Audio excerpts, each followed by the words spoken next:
اے اقوام عالم، دنیا کے ہر مذہب میں خدا کے ہر پیغمبر نے ظلم کی نفی کی ہے اور ظالم کا ساتھ دینے سے منع فرمایا ہے۔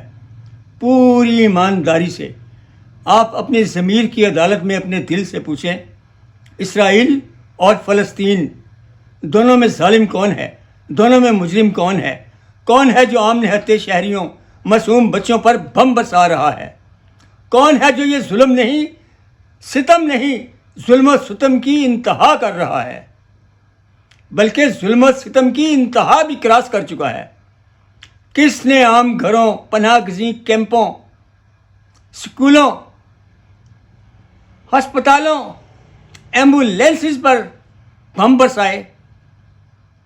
عورتوں کو، بچوں کو آگ اور خون میں نہلایا؟ کیا یہ پاگل پن نہیں ہے؟ کیا یہ حیوانیت نہیں ہے؟ اس کو فوراً باز کرنا ہے، اس کی حیوانیت سے فوراً روکنا ہے کہ یہ کسی بھی صاحب ہوش انسان کا کام نہیں ہے۔ ہر صاحب اقتدار کو، ہر صاحب اختیار کو اس کے پاگل پن سے فوراً روکنا ہے۔ اپنی آواز سے، زبان سے، علم سے، عقل سے، اپنی قوت سے، اپنی طاقت سے روکو اس کی حیوانیت سے فوراً روکو۔ ہر شخص اکیلا ہو یا دنیا کی کوئی قوم ہو یا دنیا کا کوئی ملک ہو، جو کر سکتا ہے کرے، اسے فوراً روکے۔ تمام پیغمبروں اور نبیوں کی تعلیم یہی ہے کہ جس نے ایک انسان کو بچایا اس نے پوری انسانیت کو بچایا۔ کہاں یہ کہ کوئی انسانیت کے راستے سے ہی ہٹ جائے، پاگل پن کی حد تک جا پہنچے، خونخوار جانوروں کا روپ دھار لے۔